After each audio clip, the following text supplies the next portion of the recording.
I'll take a moment to introduce myself. And I would say that this is a group of like friends, because we talk about that hockey family. And and not to go back 30 years and all this stuff, me or this process, but just quickly, in the past year, I had the opportunity to learn about this company. I had been in charge at Laurentian of the students' internships. People may have heard of SPAD. It's a program that develops business kids with a sport interest. And there's a wealth of alumni spread throughout sport in North America. And in particular, as COVID was coming on, our industry, coaching, entertainment, sports, was hit very hard. And so students were losing their internships. We had a call out to alumni asking for help. Take on students, teach them something applied. We didn't want to cut corners around the degree. And so had an opportunity to meet a fella who created a coaching assessment tool in the early 90s based on his work for 10 or 15 years in sports, worked with the Montreal Expos and others, not in sport, but maybe managing hospitality or whatever it was, but was always very keen on the concept of coaching. So at that time, probably pretty cutting edge. Today, coaching is, we know how important it is. So he interviewed experts like Philippe Alou, Cito Gaston, Jacques Demers. He was clearly a Habs fan, but he put together an assessment tool and had it validated mid-90s and has used that tool for a couple decades in the corporate world. You think sales teams, operations teams, and think about the skills necessary for coaching. So given the context of media highlights a couple of years ago, the quote unquote crisis of coaching in terms of where are things going, what's the ethical dilemma, he wondered, is there an opportunity to bring this tool back to sport? And so long story short, Laurentian is facing insolvency. My role got cut. We've developed a good working relationship mentoring students, and he asked me to help bring some enthusiasm and call it development to this, to see if it's an opportunity that coaches, organizations, associations would be interested in improving development. So that's really the crux. I am happy to share lots of detail, but I know that questions become very specific. And so, I can do all that. What I was mostly interested in when I saw the sports edition of this assessment tool, call it 45 questions, they're survey questions, they provide info. The details aren't really important. But what's really interesting was one of the people who's a member of the Shark group here is Danielle Goyette. And Goyette. And she is actually an experienced coach who's done this tool. And I share that with this group because I know that people know her, and I think she's provided a testimonial about the impact this has had. And really the crux of why I'm so interested in this tool is twofold. One is I was guinea pig number one in the tool last spring, where I used my little 11, 12-year-old high performance, youth team and their parents to fill it out as a, could I learn something?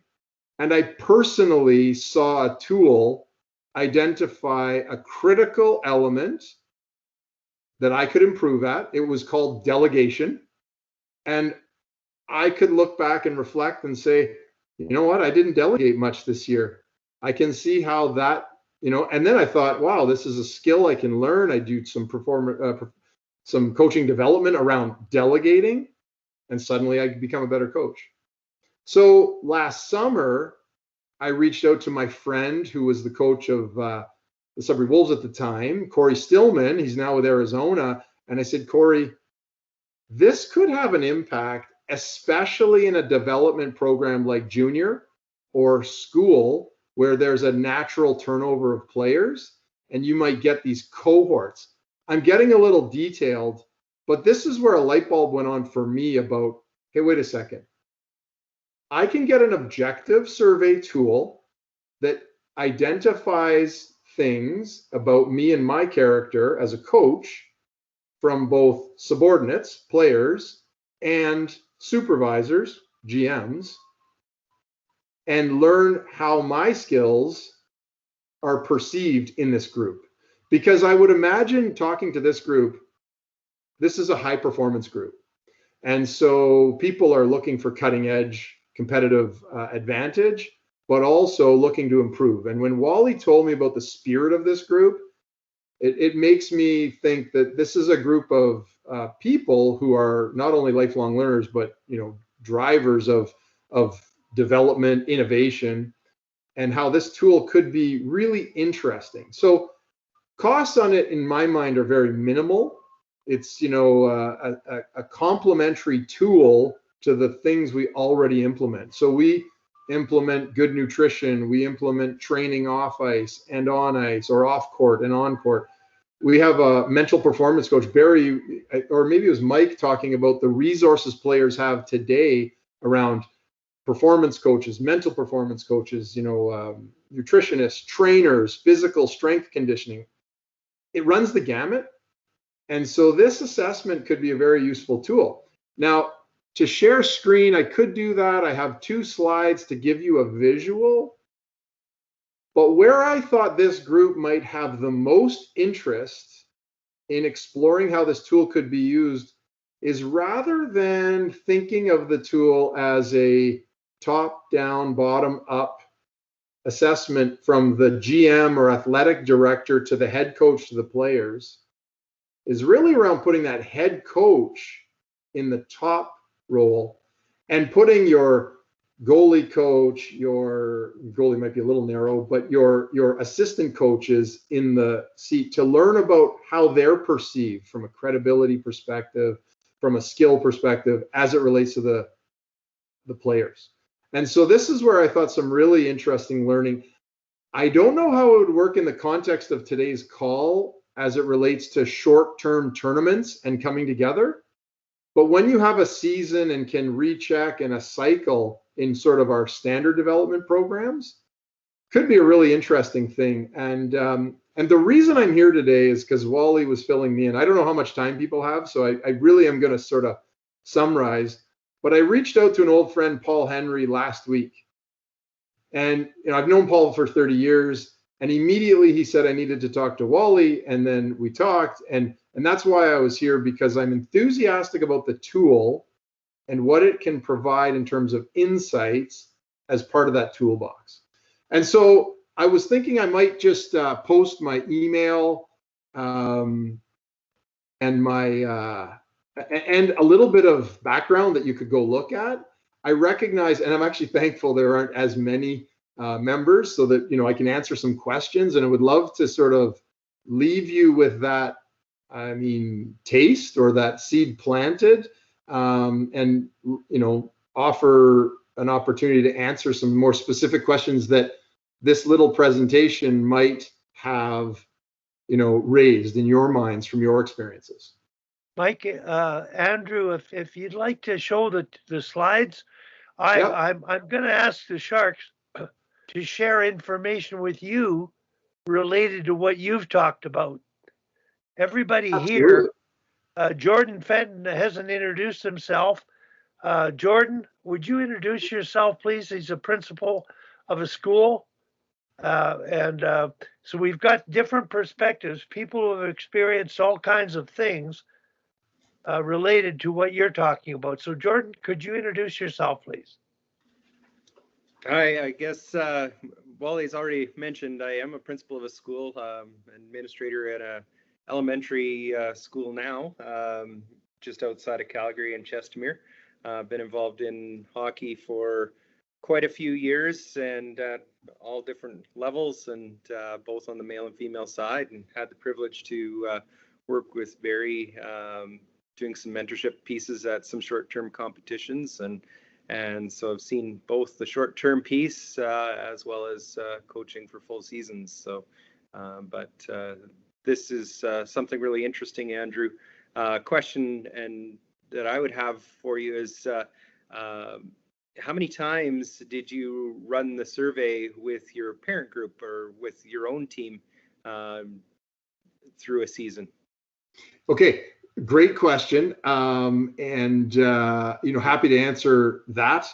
The context is the tool didn't change much. So it's been, 30 years in use all over the world, multiple languages, and validated 3 or 4 times with, several years in between validation from different universities. I think Concordia in Montreal, Bowling Green in Ohio. So different groups of statisticians have validated the tool.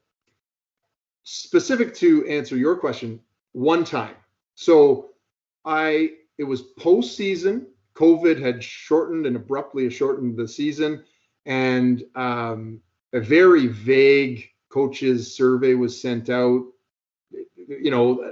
Think about it as the association wanted to get some input, sort of random input, and I was like, I had this opportunity to share this with my players and parents to be like, hey, maybe you could enlighten me on what you saw this year. What was good? What was bad? This and that. What's really interesting about the tool is you can take a high performance coach who's quite skilled and just raise the level of analysis to identify the weaker perceived skills. So it can be redone. So what I would love to do is redo it with those parents, have another season with them, Did I improve on the delegation skill like was identified? And then what next should I improve on? Is it my, whatever those case might be, right? The tool is complementary to other tools we've seen in the marketplace and things you may be familiar with. So DISC assessment is a profile tool that would identify how people respond to and communicate. So that would be an excellent example of how does coach A speak to player B and C, but not player F and G because of their, sort of defaults. And of course, a very flexible coach who can adjust would probably do well to get the most out of each player. What this tool does is identifies gaps. And here's a really brief example. Let's say you've got 20 kids on a team.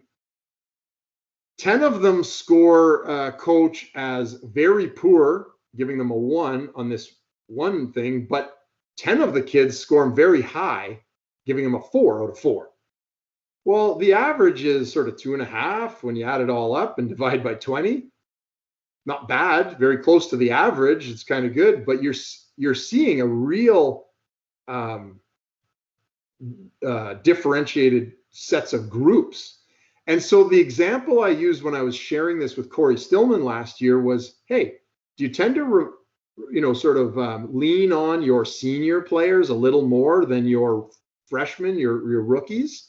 Is there and so you can learn about the natural sort of things. You might already know that, yes, you do that, but then it might identify how do you communicate to your rookies that gap, and what do you need to do to earn their respect, whatever. So you can do that. The key is that the assessment gives you enough information and you can go away and incorporate it. It's really then, and this is where Wally and my discussion earlier in the week really struck home. It's really about the continued development on, are you meeting these things? So having that coach, mentor, expert to help you along, right? And that's where self-reflection, video helps to apply the learning. When I was in the academic setting, excuse me, I don't mean to interrupt you, but I'm trying to find my wave of the hand, and I don't know if the person speaking can see the wave of the hand, but or maybe I'm just ignoring it. No, I don't know where the hand is to raise, but I'm going to interrupt you because no problem. I want to tell you about a tool that we created 3 years ago, similar to that we apply at coaching clinics when I deliver coaching clinics. It's just a questionnaire as coaches come in to evaluate themselves in 10 traits, 1 to 10. And they're all ethical statements related to coaching communication with parents, with players, with your staff, with officials. And it's to set the tone for a mission statement exercise that will override the theme of the entire 6-8 hour day clinic. It's a 45-minute tool, but it's just an awareness thing.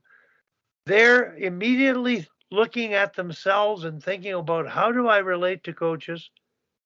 How do I relate to my staff? How do I treat referees? How do I treat parents? And that awareness is what we're talking about here. Yes. And that to me is a tool that could be very effective. And I've just seen the looks on faces. But that tool, and I mentioned the exercise to you down the road, we can spend more time on it. And I wanted to ask Barry, who's very familiar with these kind of leadership applications. Barry, have you experienced anything like this in your work, working with teams, coaches, organizations? As far as the tool itself, or just in general trying to develop leadership? Well, any tool, anything to develop leadership. I interrupted to bring up it's 10 questions. It's one sheet. I can email it out. They can fill it out. But boy, when they fill it out and they're looking at you and you're asking, how many of you gave yourselves a 7 out of 10? How many of you had to think twice about it and were a little embarrassed? And they were. You've got to be honest with yourself. Yes. And that tool to me is sort of a aha moment to make the point with the coach with, what are you here for? So Barry, anything you can? Yeah, I think, a big part of what I do relates to working with the coaches, but the coaches obviously work with the players. And so one of the things that we found in both my work with Alberta and with Canada is that a lot of these kids coming through, and even the coaches, that leadership component isn't very strong. And so the self-awareness piece, what you're talking about, Andrew, I think is really critical. Wally, I think I know the document that you're talking about. I was just trying to find it when you nailed me with talking here. But I think it's something that's really important because we don't teach leadership. We don't give players the opportunity to learn how to be leaders and put them in situations where they can be successful. So similar to what Mike was saying when he used the 2015 example about what we did with that team, we created a culture of leadership there with everybody to end up making sure that that they were all in, like it was something that it was a leader full team, not just a leader team, so that everybody had opportunity because they can all lead in different ways. So in short, that's sort of what it's all about, Andrew. That's amazing. While you were talking, I threw up a picture and I can't tell if you can see it. Yeah, we can. Because I don't see it. I just see it on my computer, but I see you guys. So that's kind of neat. You know what, Barry, you're in the position of GM, athletic director, executive director, NSO. Is this a useful tool for your coaches to learn about themselves and how they interact with their play? That would be a whole strategic sort of plan. That would, that would come about. But I wanted to put this up here because what I wanted to change, so I would see you in your position, Sammy, you would be the same, the general manager. Is this something that's useful for your head coach? But the head coach could easily be put in that scenario to learn about that and what does that look like. And a lot of times we have coaches that spend a couple years with these players in the development stages, the learn to train, the train to perform, the high performance long-term athletic development model. And I mean, this is where I just felt actually humble to be able to speak with this group, because I know that your input can help improve the kinds of reports and information that can be gathered. But I also know that's very robust, that will offer some insight. So again, whether you're looking at short-term repeat, like Barry asked, what I'm going to do personally this year, I was just awarded a AAA Pee Wee team, 13-year-old, so the top end in Northern Ontario. I'm going to have myself assessed in October after a month of getting to know the kids. Who knows what COVID looks like and how the return, get a sense. And then I'm going to redo it in end of February, March, to get a sense of what does this group, new group of players, parents perceive? How can I improve? And not everything I'm going to agree with. It's like anything. It's, do I agree with this? Does it make sense to me? No. Okay, they don't know me well enough yet. Let's repeat and make sure I'm communicating those things. So that's it. What I wanted to point out in sharing this slide was the tool assesses 4 things to start: coach's credibility, coach's desire, coach's skills, and then the coach's capacity or resources available. So again, the discrepancy might be wide versus reality. And when you find those discrepancies, you can address them and then get people on the same page. Maybe stop focusing on those gaps and start focusing on the things that are together. And then it does all of those things in the context of the climate and the image portrayed. And so those get really detailed. And I didn't want to, but I did want to show you what that looks like. And very similar to the work integrated learning model cycle is the next slide, which, see if I can get it down, is just that cyclical model. So back to what Barry asked about in terms of, you identify a couple of skills to work on, you put together a plan, you go through time, you improve, you reassess, then you do the test again. What have you improved? And you reassess. And it's that reflection piece that really adds value. It's a hard skill to learn, but one thing that I thought was really interesting, and I think Drew Bannister is a part of the Hockey Canada development. He's now coaching in the American Hockey League, and he's a youth friend of mine. We grew up together. He's a few years older. He went off to the Sioux. He's a high-performing, high-achieving coach now on the basis of a playing career. And what he said to me was really insightful.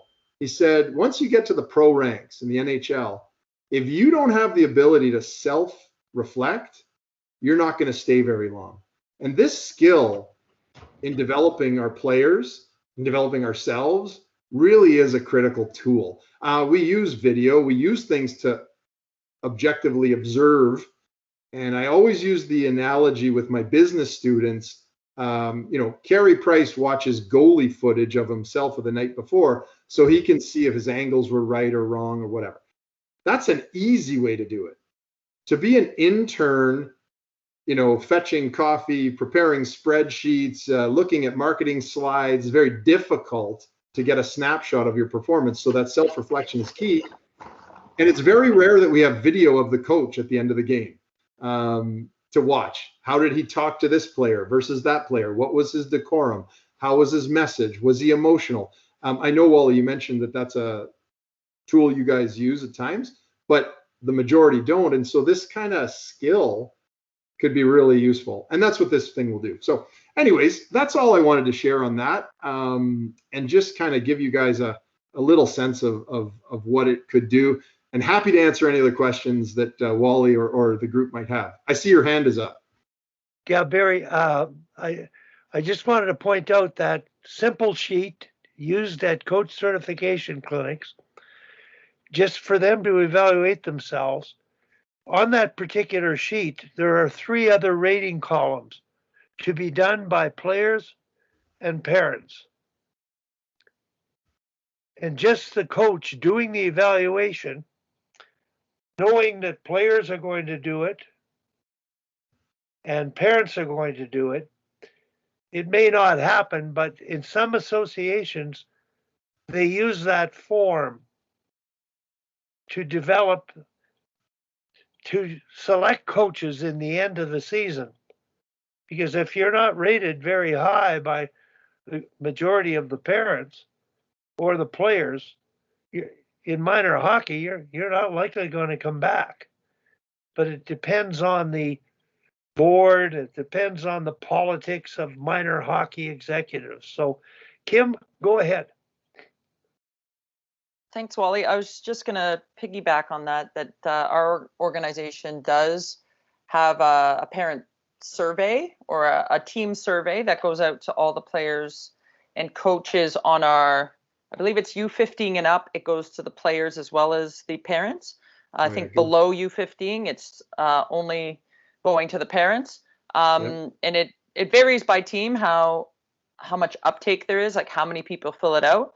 But having received those evaluations for 14 years, it seems to have a trend for, you're sort of ranking coach's ability to communicate, coach's ability to run an effective practice. There's a lot of variables across the top. I assume it's done in SurveyMonkey. I've actually never filled one out because I've always been the coach of the team. And I would say you get like the people it's all anonymous. You can tell who like are the disgruntled people. Yeah. And they usually show their colors by like making a comment in the comment section that you can figure out like whose kid, parent, mom, dad, whomever is filling it out. And then you get the glowing reviews and you don't get a ton of the middle. So I would say, it's the average coach is probably getting 12 to 20 people filling it out, which is a pretty good number. So I guess, if a parent and a player on each team filled it out, the max you could get would be 34. And so most coaches like to see it. They get pissed off at the comments that, didn't, put Sally on at the wrong time. Like there's stupid stuff people put in there. You're like, okay, thanks. Like they're just airing their laundry. But now that I'm the coach, I now pick the coaches for our association. I'll be honest, I haven't used that as a way to evaluate them yet because in the COVID year we didn't. Like they still got the evaluations, but it didn't really. Could only evaluate you on your ability to run practice. So I have not yet used it as a way to determine should someone be coaching or not the following year. But I've always been interested in seeing it as a coach and seeing where people perceive my strengths or my weaknesses are. And I think all of our coaches have found that feedback very valuable and typically lines up with what they already believed to be true about themselves. Most of them say that there's nothing there that they're like, wow, I really didn't know that about me. It's sort of reinforcing what they already believed. But of course, typical, human mindset, we immediately look at the 2 negative comments and not the like 45, like Kim's great. But it is, I think, valuable to have those specific, comments. I'm just curious in this tool, like, is it fully anonymous? Do people get to make specific comments, like beyond just no? Okay. No. So it's this is fully anonymous, and it's the coach's information. Of course, a coach might fear that a GM might get the information and use it against them, right? So this is, got to overcome that obstacle, but and there isn't room for interpretable comments because that's not what the tool is designed for. The tool is statistically significant, has been validated multiple times to force decisions, and it's a 4-point Likert scale. It forces you to pick, do they do this skill? Never, sometimes, most of the time, and always. And, we all are like, well, I mean, we're all, so when you force a decision of they always do that, versus, and then you see another person who says they never do that. That's a wide gap, really, really wide gap in the terms of the standard deviations from the norm or the average. And that's when it gets into the statistical details, which not that important. It's really, what do you draw out of it to improve? Because I shared, Kim, that experience around 12 of my 18 families did the survey, 6 positive, 6 negative. Clearly the disgruntled dad whose son was the best and should have been on the ice all the time, and it just, you're always going to have that in those surveys. And that's where this tool is a little bit different. It's more around basing how to develop, or what skills to develop for that coach. So it really becomes part of a bigger picture tool that some organization's really interested in, and really convinced me, because I was like, whoa, this is interesting. It identified the things I was, and more importantly, gave me resources to improve on those skills, and then you go do some reading, you do some application, you reflect on how you're doing, and how do you get involved, and you're off to the races. So that's it. I don't know how long your club goes on. So do we still have time? We can go on forever usually. Sometimes we last till noon, but I have a question. Sure. I'm looking at your questionnaire, and I think you're meeting with Mike Johnson in Portland. Yep. You're going to be talking to him. Well, we have people. We've had some NHL guys on here that are, all oriented towards that higher level of coaching. Yep. And I think most everybody on here is at the elite community level. Yes. And the community level, whether it's recreational or not. Yes. My question was, it appears that the form you're giving, at least the 2 slides you've shown, they're skewed to business, to corporations. And it sort of looks like, I see it as a bit of a maze in terms of just looking at it. Yep. And I'd like to keep things simple. And I don't know if anybody here, from what they've heard, has any advice for Andrew in pursuing this as a tool. People have asked about it. What does it cost, Andrew? Yep. No, those are excellent questions. First question is, you're absolutely right. The visuals you saw were geared for corporate. And this group is getting a preview of the concept before launch. So launch, which is scheduled for August, will have more sports edition focus, right? So yes, simple is good. Cost is very simple. It's $250, which is broken down by the assessment, $150, and its report, and then $100 fee that would be like the setup fee. So that's the cost. Repeats would be just the redo of the assessment and then the investigation of the details. And then the real question is, does an organization or coach invest in their own mentor, their own sort of, person? So that's really, I think the most cost would end up there. In my opinion, we're out there searching for more sports coaches to participate in this. So I would, this is a preview.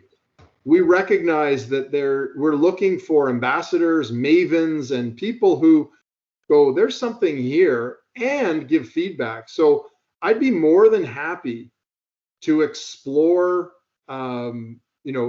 doing something for interested parties on this call, complimentary, and then ask them for their feedback on the process, the content, and that would really be the quote unquote payment, because you guys are experts. You have that expertise. You can bring it back and you can help improve this. We're going to face the same sort of general sort of feedback. And so I would love for that opportunity, but I would leave it to you, your group, Barry, Kim, Sammy on this call, You may not have a team right now through which you're, leading, in which case, how do you get assessed? But you may have a person, or you may know Danielle and reach out to her and be like, hey, what's the deal here? That to me would be a big, it would be validation in itself. Right now, I'm not seeing any negative feedback. And so I say, okay, without any negative feedback, where does it go? But we have to turn on the tap of interest and, start getting it trickling before it can really start pouring, in terms of what the model looks like and who's buying into it, right? And so my goal would be, if there's a person that Sammy, would be interested in this and they have a group, would love to be engaged and explore what that looks like, Same with you, Barry. If there's somebody in your network that you're like, this is a coach of a U17 team that I'd like to explore this with, and they're interested because they're really progressive, let's explore what that looks like, as a bit of a test pilot. So I just put my hand up because I know I'm going to call Danielle. Good. She's had I think, when did you do this with her? I didn't do it personally. It was through a OHL graduate named Dr. Cassidy Preston, I think. I think he did it in the wintertime. I think it was January, February, March-ish of 2021. Recently? Yeah. Okay, that's good.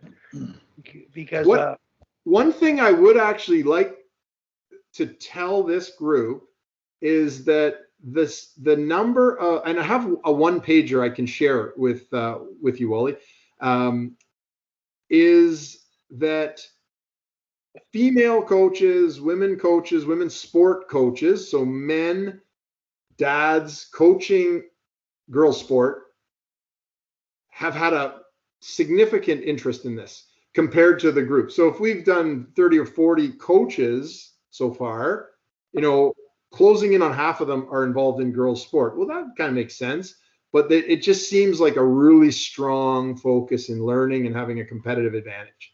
Maybe even more open to self-evaluation, self-reflection. Don't know those things. Those are just me surmising and having had the experience of watching, the AAA coach in the boys division at U15 who knows it all and might be getting his teams because he knows the board member. Who knows, right? So it's not a confirmed, but it's just a trend that might be very interesting.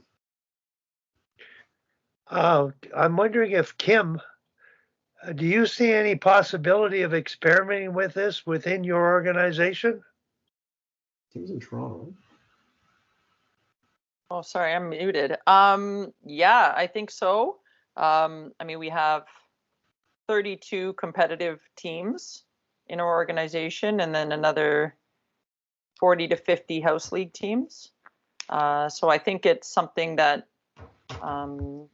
perhaps, we could set up a separate call and go through, sort of the details of it. But I think, for me, as the coach evaluator, I see value in that. Is there a way to make the information a little bit more user-friendly on my end to be able then to either convey to the coach or make a judgment call on the coach for their future selection, right? So I think there's a value to the coaches themselves and the coaching staffs themselves, as well as me from more of the administrative end, with a very large pool of coaches and teams. So we should definitely set up a time to connect and see if it's something we can do.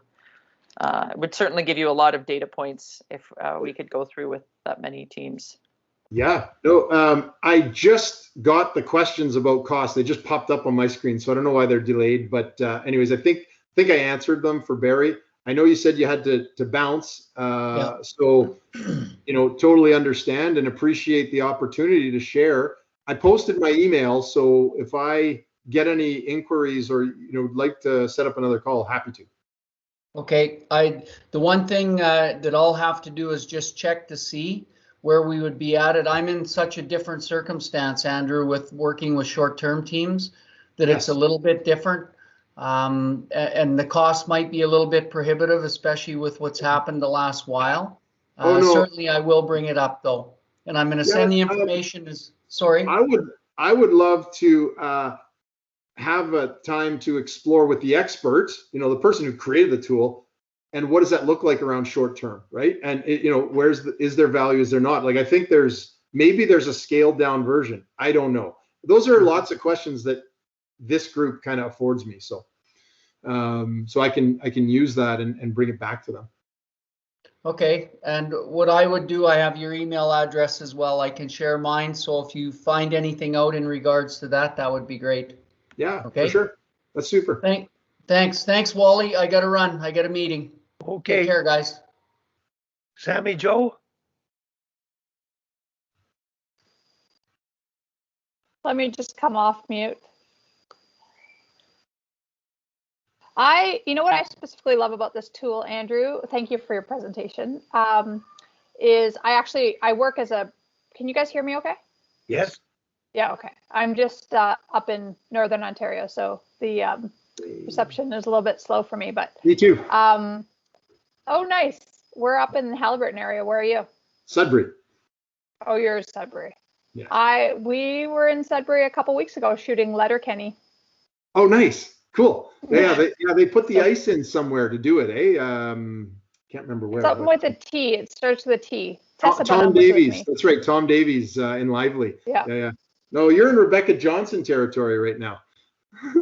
Well, yeah, that's true. Okay, so what I love about the tool is I work as a professional speaker. So slash consultant, I guess. Yes. I'm reluctant to call myself a consultant. No. So within the professional speaking world, I belong to the Association of Professional Speakers. There's a ton of sales speakers, and they all use these kinds of forms, right? This 100%. Is, what they're using with their clients. And so I love the assessment that allows somebody to assess themselves first and get the coach talking with them. So that's what I specifically love about it, whether it's, I've certainly done my share of DISC assessments and all those things over the years. But what I love specifically about this is it brings sport into business. And so I love that connection. And that's something that I've always wanted to do as well, because I've seen it in the clients that I have currently, that if they just treated themselves like a sports organization, they'd be way better off, right? And so some of the best teams that I've belonged to have used these, sports teams have used these tools. And so I applaud you for using them in the, using it essentially in the business world, morphing the best of the sports world into the business world, and vice versa, bringing some of those results back so that it can. And that's exactly it. So this is the fella Gilles' business in the corporate world. He has consultants just like yourself. If you have a client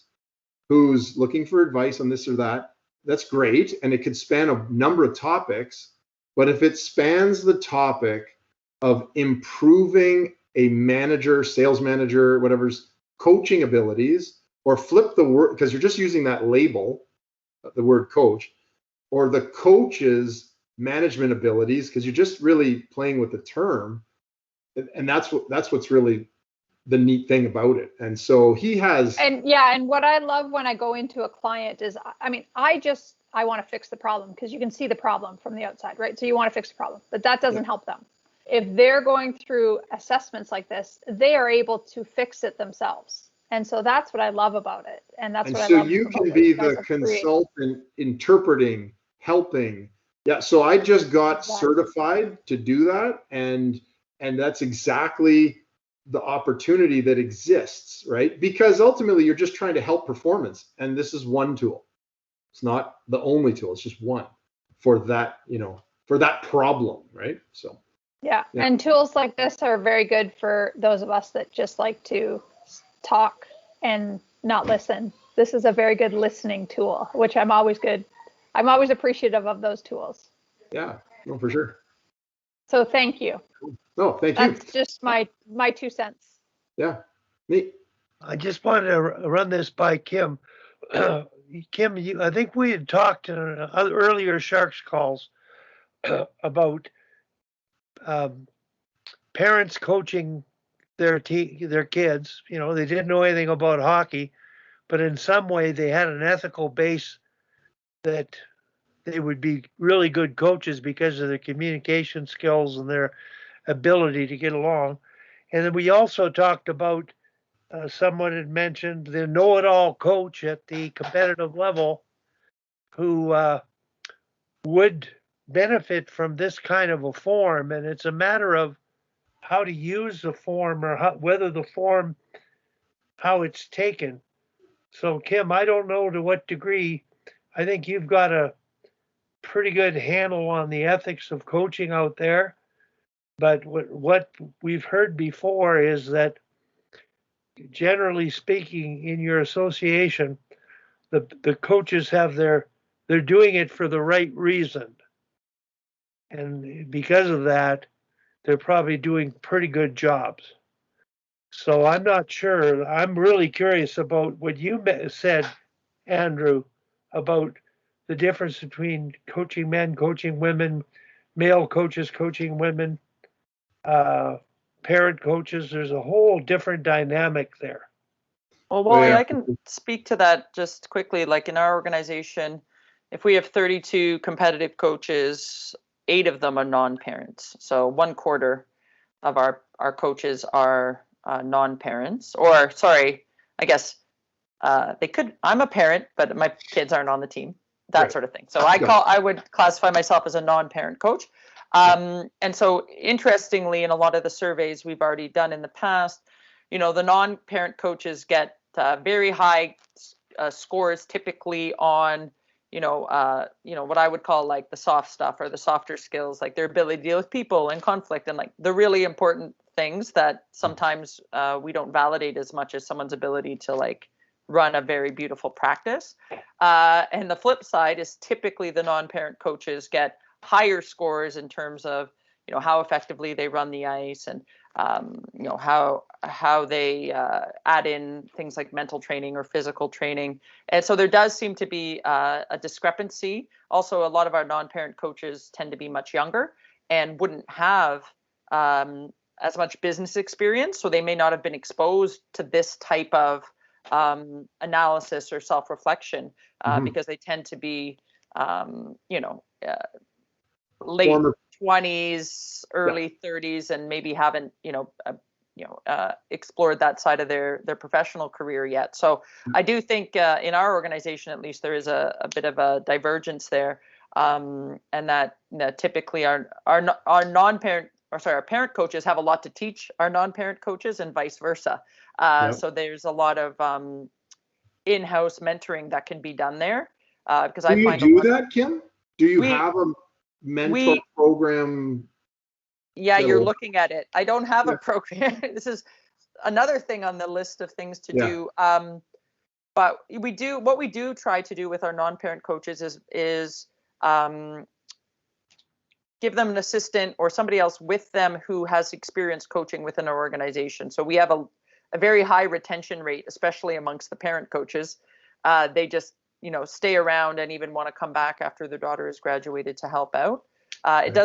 It's not, you know, an explicit program yet in that there's a specific task to do or things to seek out. But it's always a healthy balance, in terms of what you're asking them to do. They're already volunteering, and it's not easy. But also this is the part that would be interesting, and I don't know how you would figure this out with the assessment tool, but of course the non-parent coaches are held to a different standard than the parent coaches. You know, the parent coaches are, hey, thanks for volunteering your time. We're so happy. Oh, you did this extra thing. Cool. Like, thanks. That's awesome. And then the parents all of the non-parent coach teams or on the non-parent coach teams all think that like we're making Mike Babcock money and, you know, this is our full-time vocation. And so it would be interesting, and we'll talk about it further, you know, those assessments, the way they're going to be graded is going to be very different, right? Very, very different, even though they're essentially doing the exact same job. the expectations would be, you know, and I do see that already come out in the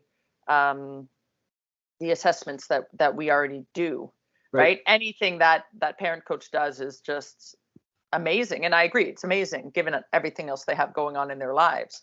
Yeah. But sometimes the non-parent coaches, you know, if they're not doing everything and anything at every moment, the parent's like, oh, they're horrible. Sure. And they're not getting paid much money. It's very different.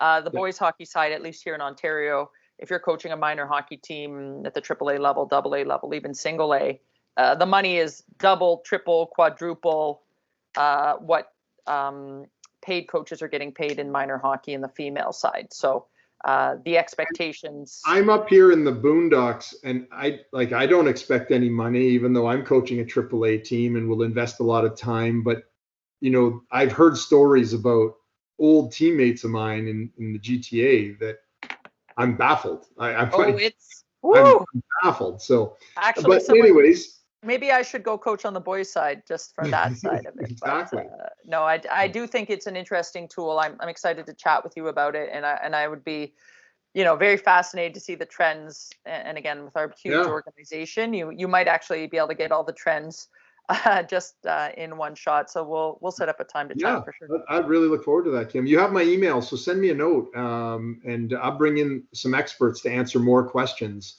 to ensure that we get those. I ran a program this winter for girls because there wasn't a lot being offered, and then there was no varsity, so I incorporated the girls from the varsity team at Laurentian, which is now defunct, but it was an amazing process to watch these 18, 19, 20-year-old girls get up at 7 a.m. on a Sunday to train with these 12 and 13-year-old girls because there was an absence of hockey. And and these were not rep girls. They were kind of house league that wanted more, you know what I mean? Started late, only been playing for 3 years. It was just so rewarding. And yes, of course, if you surveyed those parents, my reviews would be glowing. Not one game, not one benched player. So, Jordan Fenton, you've got your hand up. Thanks, Willie. I was just going to kind of tie into both what Sammy and Kim were talking about. Andrew, I think that in hearing what you're saying, that this would be a really good growth tool that a person could use for development, and that, well, as Sammy alluded to, a listening tool for those of us that don't necessarily listen to those around us as much as we probably should. But the only cautionary tale that I might have with it is if it gets muddied into seen as being used as an evaluative tool. Like you talked about it being in control by the coach themselves, and you'd alluded that if a general manager was grabbing that information in that piece, and it's I think that it has to be one or the other, because in my experience, in working with people in a mentorship role, I find that a mentorship role can be really effective if you're not the person evaluating them. And as an administrator in a school, you end up evaluating first-year teachers or people that are on remediation plans. And so you technically can't fulfill that mentorship role as well as you'd like. Whereas on the flip side, you can mentor other people that you are not evaluating, and that piece. So no, and when I talked to Drew about it, you know, the example he gave, he's really blunt. He's like, if I'm in the third year of a 3-year contract, there's no way I'm trying this on for fear of that. And it could be private as private can be, but it's just the fear. He said, you know, if he's in year 1 of a 4-year plan or a 4-year contract, the relationship is solid, well, maybe this is a really useful tool. And I thought that was really insightful, especially at the pro level.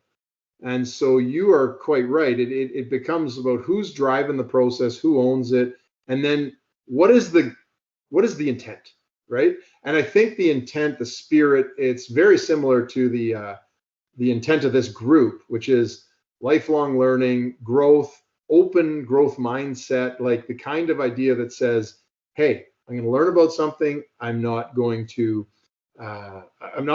try to avoid my failures, but learn from those failures. You know, the idea of, you know, we don't lose, we just, you know, learn. And so this is kind of the idea. And is it naive? I hope not in this model. I hope not in the context, but, you know, maybe. I think, you know, Sammy talked about people looking to perform and grow. Well, if they have a goal, this can help, then, you know, you help them along. And so, yeah, you could see this apply in the academic world for teachers with students and that sort of thing, especially as they grow. You can see it, but that's more corporate. We're just trying to stay in the you know, the varsity junior development pro rank of sport.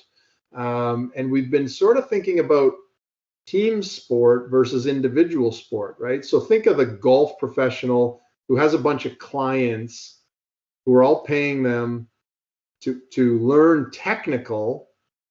Now, can this tool help them improve their ability to coach? And I think it can. Question is, you know, how? And then who's doing the mentoring to bring that golf pro along in improving their communication skill for this or that, right? So anyway, so that's just a little bit of an answer to that.